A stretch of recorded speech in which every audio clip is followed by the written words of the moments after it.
హామీ ఇస్తున్నాం. తల్లికి వందనం. స్కూళ్ళు తెరిసే లోపల ఎంతమంది పిల్లలుంటే అంతమంది పిల్లలకు 15,000 ఇచ్చే బాధ్యత మేము తీసుకుంటాం.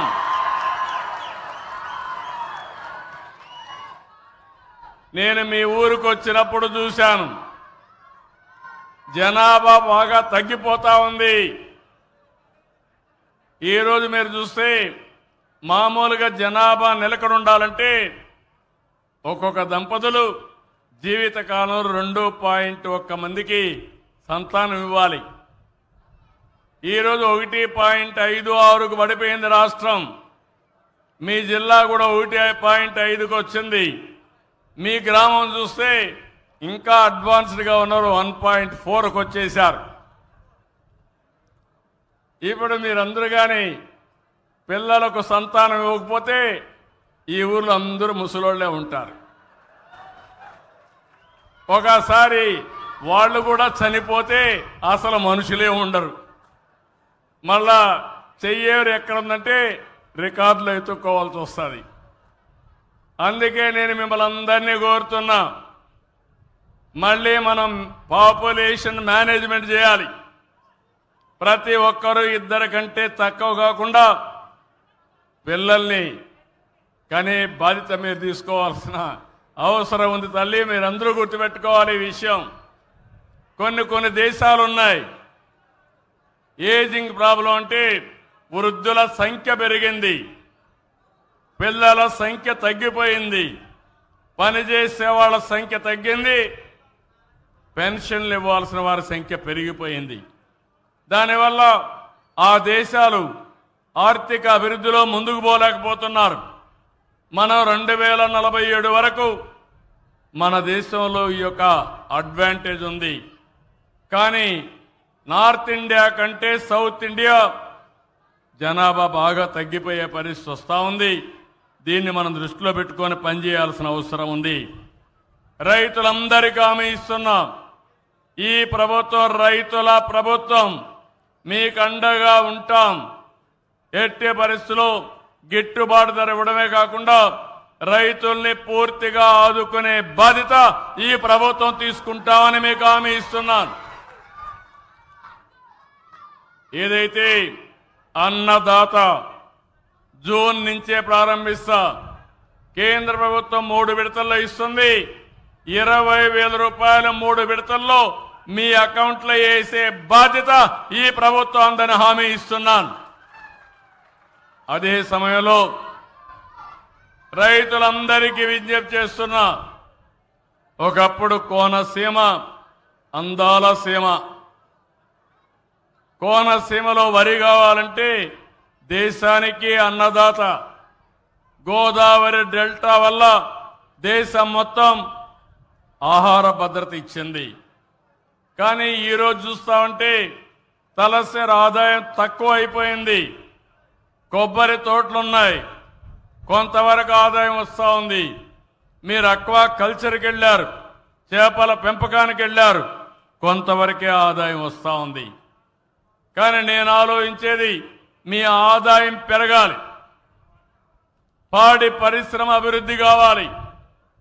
మీ కొబ్బరి చెట్లలో ఇంటర్ కల్టివేషన్ కానీ గడ్డేసుకోగలిగితే, కోకో ఇవ్వగలిగితే అదనపు ఆదాయం వస్తుంది. నేను అందుకని 90,000 ఎకరాలుంది ఇక్కడ కొబ్బరి గార్డెన్స్ అన్ని. 90,000 ఎకరాల్లో కోకో కానీ లేకపోతే పశువులకు అవసరమైన గడ్డి కానీ ఏర్పాటు చేయగలిగితే మీ ఆదాయం రెట్టింపు అవుతుంది. రెండవ విషయం కూడా నేను ఇప్పుడే కలెక్టర్ గారికి ఒకటి ఆదేశం ఇచ్చాను. ఈ జిల్లాలో పేదవాళ్ళు ఉన్నారు, అలాంటి పేదవాళ్ళకి ఒక 2 ఆవులు కానీ 2 గేదెలు పట్టించగలిగితే వాళ్ళ జీవితాల్లో 15 రోజులకు ఒకసారి 10,000 రూపాయలు 15,000 రూపాయల ఆదాయం వస్తుంది. గడ్డి కావాలంటే ప్రభుత్వం సరఫరా చేసే విధంగా నరేగా కింద దాన్ని ఏ విధంగా చేయాలో చేపిస్తాం. దీనివల్ల ప్రతి ఒక్క పేదవాడు పేదరికం నుంచి పైకొచ్చే పరిస్థితి వస్తుంది. దీనికి కూడా శ్రీకారం చుడతాను. నేను ఒకటే ఈ జిల్లాలో ఉండే రైతాంగానికి విజ్ఞప్తి చేస్తున్నాను. మీరు ఆలోచించుకోవాల్సిన అవసరం ఉంది. మీ ఆదాయం పెరగాలి. వరి ధాన్యం వేస్తున్నారు, లేకపోతే అక్వాకల్చర్కి వెళ్ళారు. ఇప్పుడు కూడా వాణిజ్య పంటలు వేసుకుని ఫర్దర్గా మీ ఆదాయం పెంచే మార్గం కోసం ముందుకు పోవాలి. తొందరలోనే ఇవన్నీ ఆలోచించిన తర్వాత నేను ఒక సంక్షేమ క్యాలెండర్ కూడా ఇస్తా. ఏ నెలలో ఏమి ఇస్తానో చెప్పి దాని ప్రకారం ఇచ్చే బాధ్యత నేను తీసుకుంటానని మీ అందరికీ హామీ ఇస్తున్నా. అయితే నేను ఇవన్నీ చేస్తా. దీంతో నేను తృప్తి పడడం లేదు. పేదవాడు ఒక ఆదాయం పెరగాలి, మీ జీవన ప్రమాణాలు పెరగాలి. 2029కి జీరో పావర్టీ, పేదరికం నుంచి అందరూ పైకి రావాలి.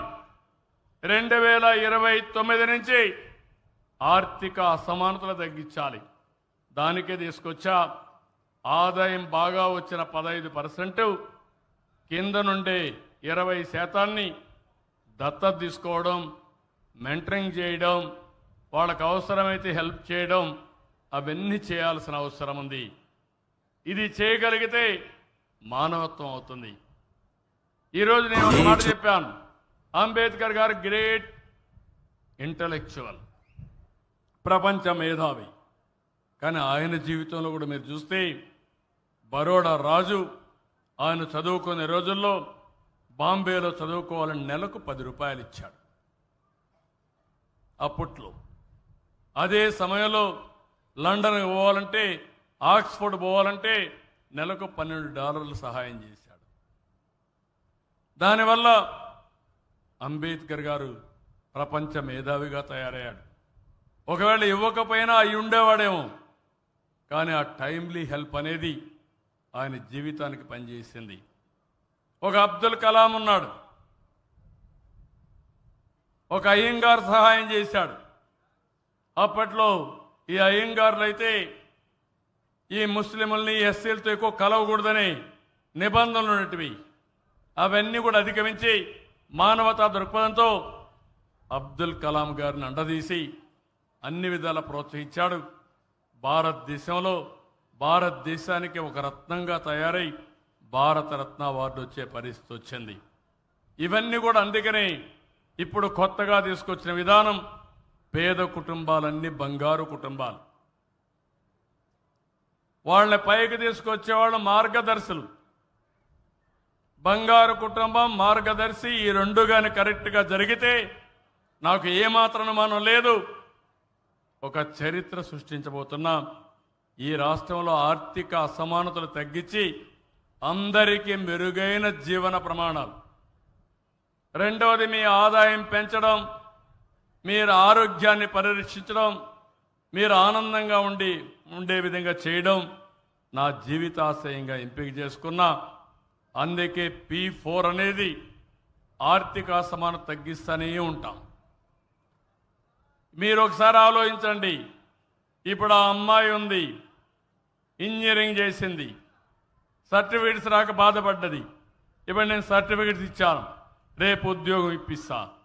ఉద్యోగం వస్తే ఆ అమ్మాయికి 40,000 రూపాయలతో ప్రారంభించి లక్షలు సంపాదించాలంటే ఆ అమ్మాయి చేతిలో ఉంది. బాగా చేసుకుంటే ఆకాశం హద్దుగా ముందుకు పోతుంది. దాంతో వాళ్ళ కుటుంబంలో ఆర్థికంగా పైకి వస్తారు, ఇంకా ఇబ్బందులు ఉండవు. ఆ విధంగా ప్రతి ఒక్క పిల్లవాళ్ళని చదివించి మీరు కూడా మీ యొక్క స్కిల్స్ పెంచుకొని మీ ఆదాయాన్ని ఇప్పుడే అడిగింది మన పెద్దమ్మ మరియమ్మ అడిగింది. నన్ను ఏమడిగిందంటే, నాకు 2 గేదెలు పట్టేయండి, నాకు పొలం కూడా ఉంది, కౌలుకు చేస్తున్నా, అక్కడ గడ్డి పండించుకుంటా, నాకు ఆదాయం పెరుగుతుందంటే నేను సంతోషంగా 2 గేదెలు ఆవిడికి పట్టించమని ఆదేశాలు ఇచ్చా. ఇంకో పక్క రత్నం గారు పక్కనే ఉన్నారు. నేను పని చేసుకున్నాను, పింఛన్ వస్తా ఉంది, నేను కిరాణా కొట్టు పెట్టుకుంటా, నాకు ఆర్థిక సహాయం చేయమనింది, కిరాణా కొట్టు పెట్టిస్తున్నామని చెప్పి కూడా నేను మీకు తెలియజేస్తున్నా. ఇలాంటివి చేస్తూనే ఈరోజు ఇక్కడ బంగారు కుటుంబాలు 141 ఉన్నాయి. మార్గదర్శులు ఉన్నారు. ఈ రెండు మ్యాచ్ చేసుకొని ముందుకు పోతాం.